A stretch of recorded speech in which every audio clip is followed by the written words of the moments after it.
Hallo Leute, herzlich willkommen zurück auf meinem Kanal. Heute werden wir gemeinsam Lieferanten auf Alibaba.com anschreiben. Das heißt, wir werden jetzt eine Bestellung simulieren. Wir werden jetzt mal nachspielen, wie es wäre, wenn wir jetzt wirklich eine Bestellung abgeben würden, damit ihr einfach nachvollziehen könnt, wie das dann detailliert funktioniert. Denn ich habe die Plattform an sich euch schon mal vorgestellt. Ich werde euch das Video auf jeden Fall verlinken, wie ihr da gescheite Großhändler finden könnt, damit ihr Produkte kaufen und weiterverkaufen könnt. Heute werden wir die Lieferanten noch anschreiben. Damit möchte ich euch einfach diesen ganzen Prozess zeigen. Wenn ihr mich noch nicht abonniert habt, dann könnt ihr das gerne jetzt machen. Schaut das Video auf jeden Fall bis zum Schluss an und dann wünsche ich euch jetzt viel Spaß.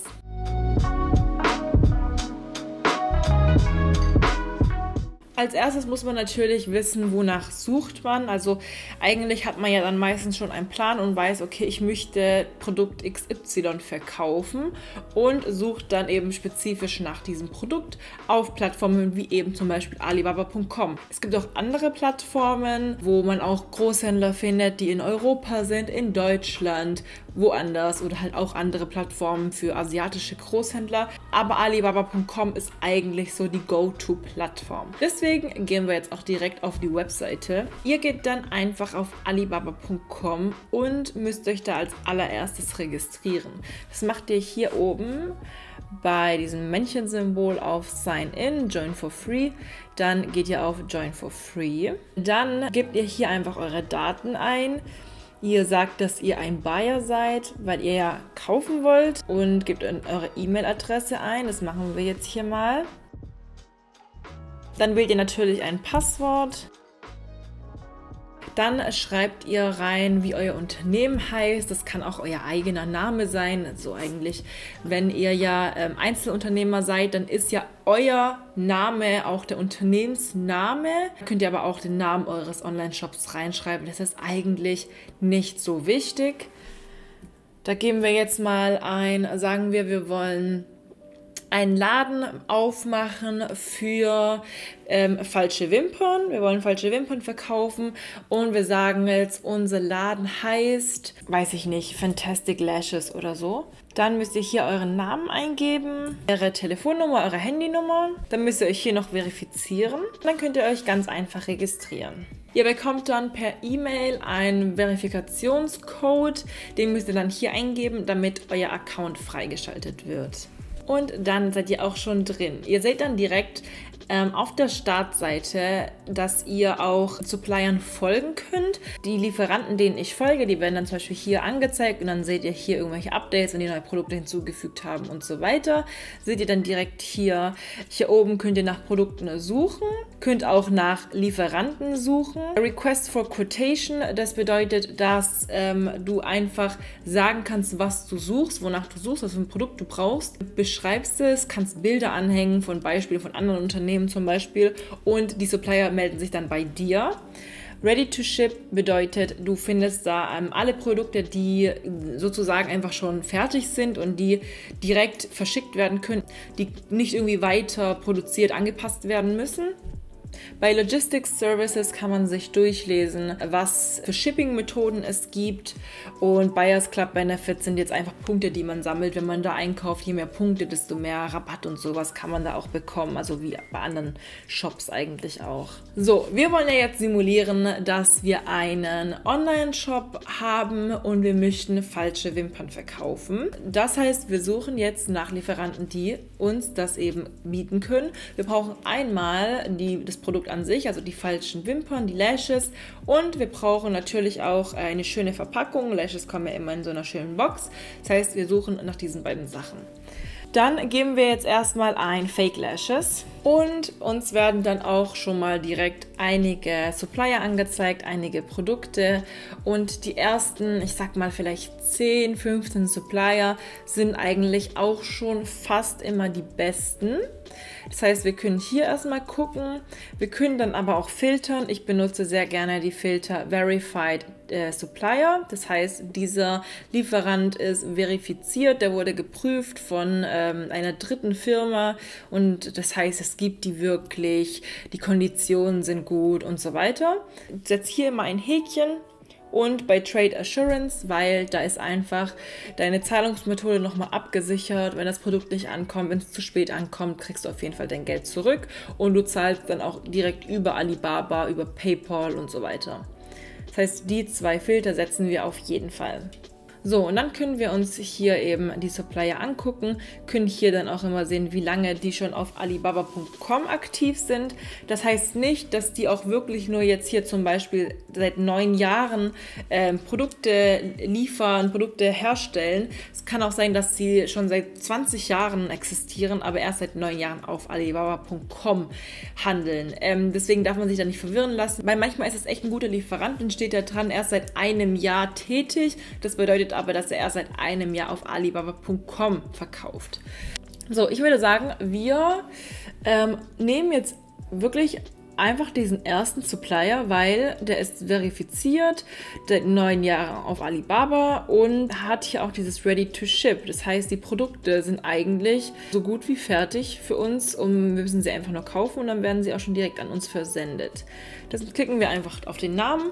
Und dann können wir auch hier direkt schon mehr Bilder sehen. Die haben auch sehr oft Videos, wo sie das Produkt nochmal zeigen, was ich auch sehr cool finde. Und dann auch nochmal mehr Fotos von dem Produkt.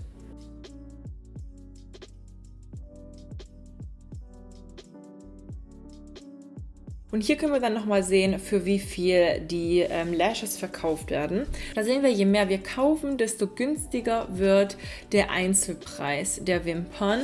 Das heißt, hier steht, wenn wir 5 bis 19 Stück kaufen, kostet ein Paar $3.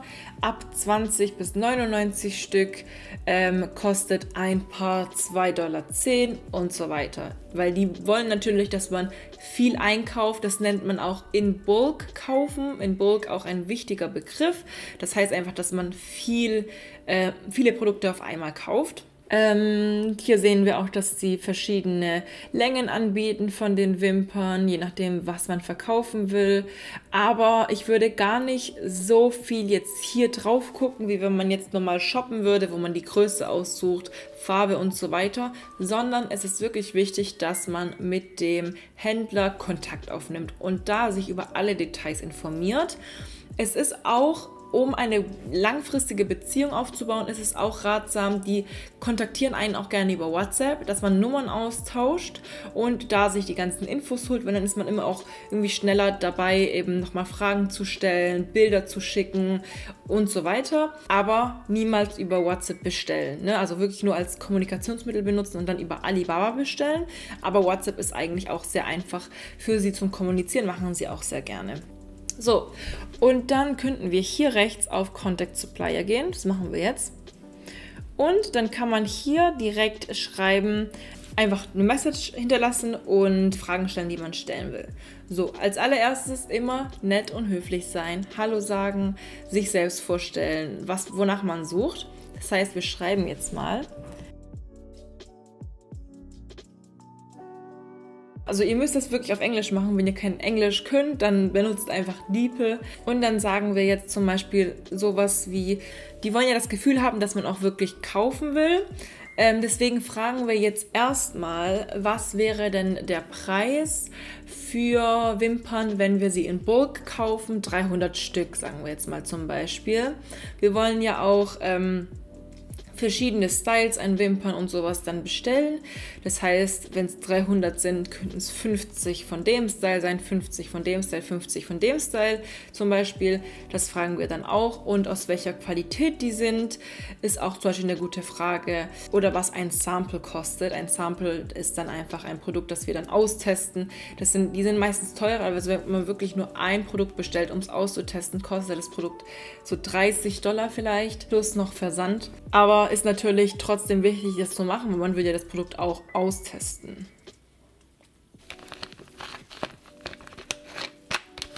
So, wir sagen dann,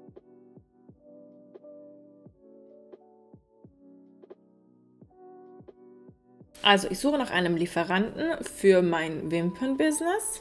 What is the best price you can offer if I order 300 Lashes in bulk. Wir fragen dann also, was ist der beste Preis, den Sie mir anbieten können, wenn ich 300 Wimpern auf einmal kaufe. Dann könnten wir ihm noch fragen, wie die Qualität ist, woraus die Wimpern gemacht sind.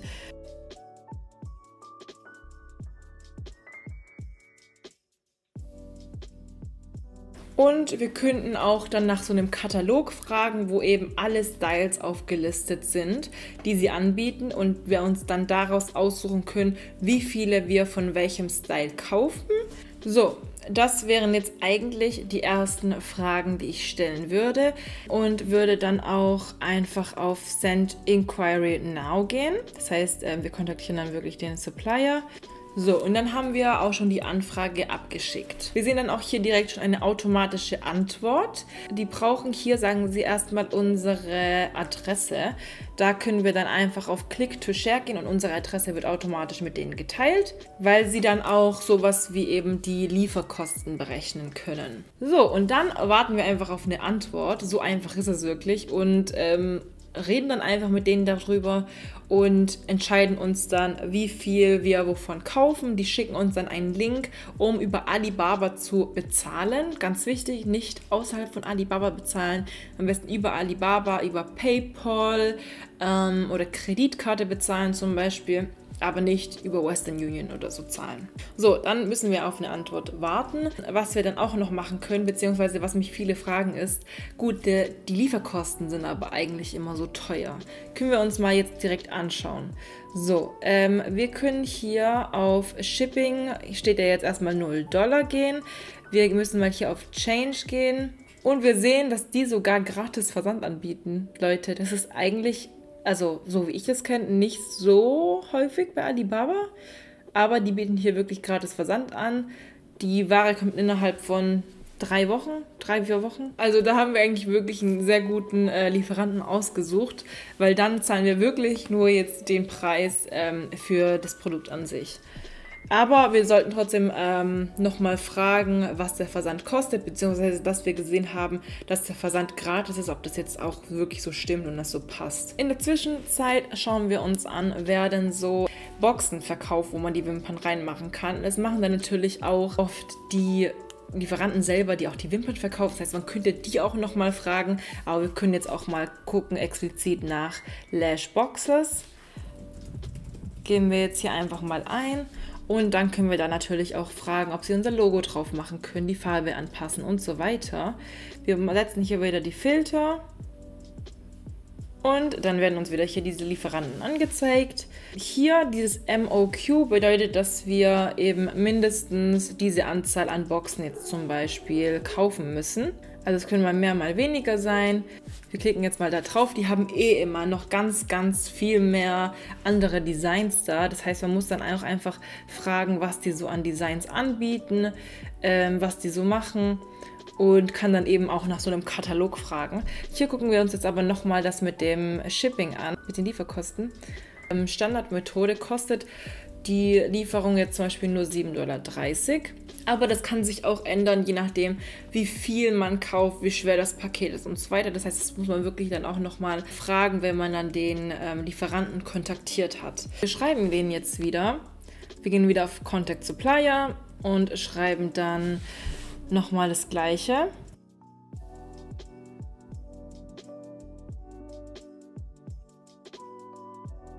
Ich habe jetzt einfach mal gefragt, ob sie uns so einen Katalog durchschicken können, damit wir eben aus den verschiedenen Styles aussuchen können, was für Boxen uns am besten gefallen für unser Wimpern-Online-Shop. Und da sehen wir, haben sie auch schon direkt geantwortet. Und zwar haben sie uns was rübergeschickt. Und da sehen wir auch schon alle Boxen, die sie anbieten. Das heißt, wir können dann da einfach schauen, was uns am besten gefällt. Können die Datei mal runterladen. So, da sehen wir, was für Arten von Boxen die haben. Da steht dann auch natürlich, wenn die ausverkauft sind. Hier haben die diese Boxen, die man so aufslidet, sage ich mal.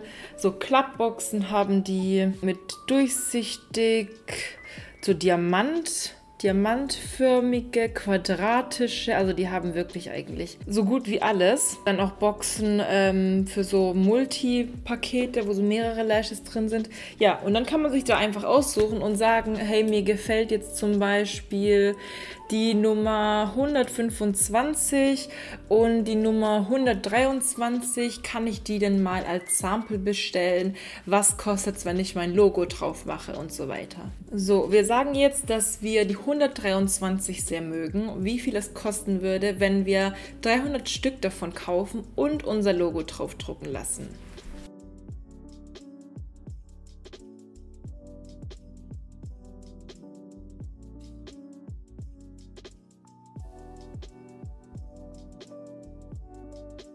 So, wir haben jetzt gefragt, was das dann kosten würde und dann können wir hier den Chat auch wieder schließen und warten, bis sie eben antworten. Aber so schnell kann es dann auch gehen.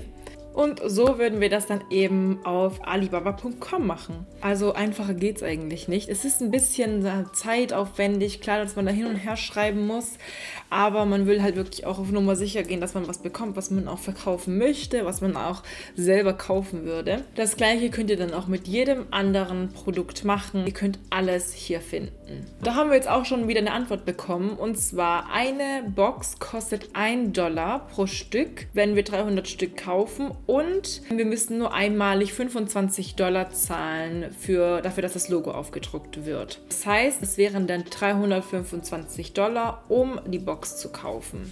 Ich habe jetzt nochmal gefragt, was denn die günstigste Liefermethode nach Deutschland ist, weil dann können wir ungefähr uns ausrechnen, was wir dann hier bezahlen müssen. Bis jetzt sind es ja $325 für die Box. Dann müssen wir noch die Lashes an sich bezahlen. Ich gehe mal davon aus, dass das auch ungefähr $300 sind. Das heißt, es sind dann $625 und können dann später ungefähr ausrechnen, wie hoch wir die Preise setzen müssen, um dann eben natürlich Gewinn zu machen. Wir können aber schon mit einer groben Rechnung starten. Ich hole jetzt kurz meinen Taschenrechner.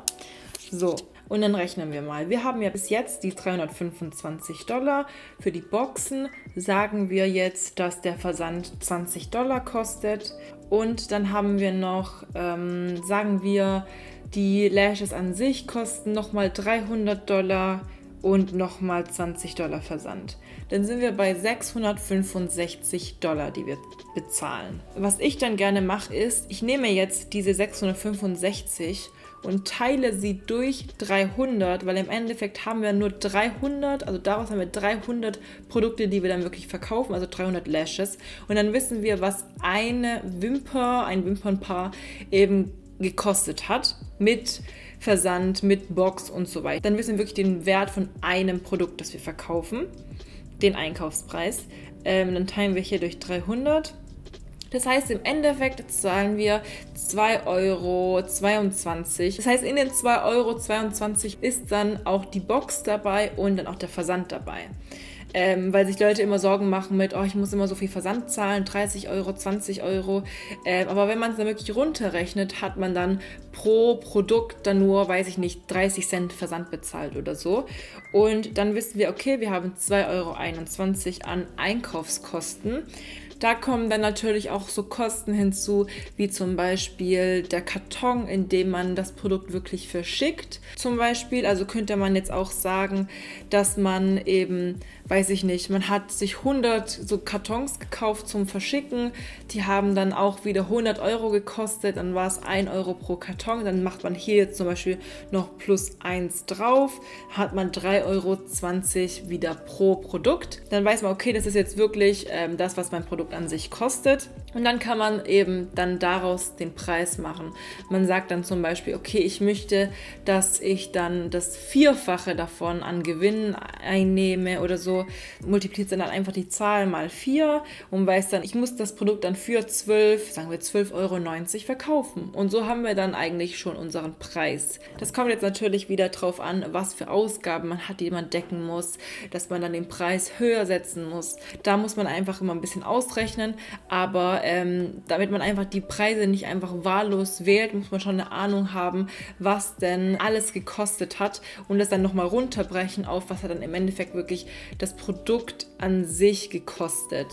Ich weiß nicht, ob ich das euch richtig erkläre hier, was ich meine. Ich hoffe, es kommt an. Das bedeutet, selbst wenn wir, wie gesagt, $60 für den Versand zahlen, im Endeffekt kostet der Versand für ein Produkt dann runtergebrochen 25 Cent oder so zum Beispiel. Das war eigentlich schon alles, was ich euch heute zeigen wollte. Ich hoffe, das Video war interessant für euch, dass ihr einiges lernen konntet. Ich möchte in Zukunft mehr euch supporten, mehr zeigen, was ihr so macht, wenn ihr euren Shop aufgebaut habt durch meine Videos, durch andere Videos, einfach da neu drin seid und eben mittlerweile auch Produkte verkauft, dann schreibt mir bitte eine Nachricht auf Instagram, erzählt mir ein bisschen was über euer Business. Ihr könnt mir auch sehr gerne eure Produkte zuschicken und ich werde für euch dann Promo machen auf meinem YouTube-Kanal. Ich möchte alle kleinen Unternehmen supporten, die eben gerade angefangen haben und euch einfach ein bisschen mehr Exposure geben im Internet, dass andere Leute euch eben auch finden. Ich kann euch auch auf Instagram posten, in meinen Stories, einfach damit Leute sehen, hey, es gibt so viele coole kleine Shops da draußen, von denen man coole Produkte bekommen kann. Das heißt, wie gesagt, wenn ihr einen Online-Shop eröffnet habt und was Cooles verkauft, schreibt mir bitte auf Instagram. Das war es auch schon mit meinem Video. Ich hoffe, es hat euch gefallen. Ich hoffe, ihr konntet viel lernen. Falls ja, hinterlasst mir gerne einen Daumen nach oben. Der hilft mir sehr weiter und kostet euch nichts. Hinterlasst mir auch gerne einen Kommentar. Darüber freue ich mich immer sehr. Und wenn ihr mich noch nicht abonniert habt, dann macht das auch bitte jetzt. Damit unterstützt ihr mich und ich bin euch einfach sehr dankbar dafür. Bleibt alle gesund, habt einen schönen Tag, schönen Abend, was auch immer und wir sehen uns beim nächsten Mal. Talk to me nice.